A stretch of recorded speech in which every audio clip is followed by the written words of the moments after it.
Това са истински снимки на български ученички, които се разпространяват в интернет. В началото на новата учебна година знаем ли в какъв външен вид нашите деца влизат в клас? Може би да не ти се виждат всички интимни части и така нататък. Само някои да се виждат. Ръцете и краката, може би. Мария, загърни си, ако обичаш малкия пръс. Какво се разголила? Специално за 12 клас, просто там са кифли. Така да се изразя. Много хубаво го каза. Хайде сега повтори. Специално за 12 клас, просто там са кифли. Така да се изразя. Какво означава терминът кифли?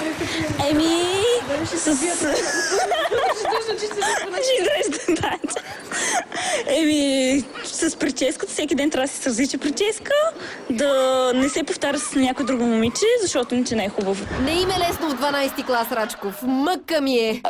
Умри газар бъди. Независимо от времето, независимо от всичко, да ходиш облечен с къси фали, с голи пъпове и така нататък. Умри газар бъди. Това е малко поп-фолк. Може би да. Тоя стил музика го налага. И сред учениците. Поп-фолка и модата в училище са нещо неразделно. Да видим, имат ли общо училището и знанията. Нова телевизия Календар. Може да ми кажеш 3 стихотворения на Христо Ботев? Не мога. Добре. Щом Ботев е труден, ето друг въпрос. Знаете ли кога е основана българската държава? Не. От кого?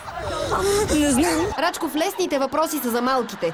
За да блеснат знанията на големите, въпросите трябва да са трудни. Кой е патриарх Евтимий? Аз съм 8 клас, не съм го учила още. На същия въпрос отговаря друга 8-класничка. Не знам, много отдавна съм го учила. Кой клас ти? Сега съм 8 клас във френската. Епопеята на забравените завършваме с Васил Левски. Без коментар. Кой е Васил Левски? Ама аз сега няма отговаря. Как и къде е умрял Васил Левски? Не ме питате, ме. Враг Вола? Позна! Баш на Вола е загинал. Само че Ботев, а не Левски.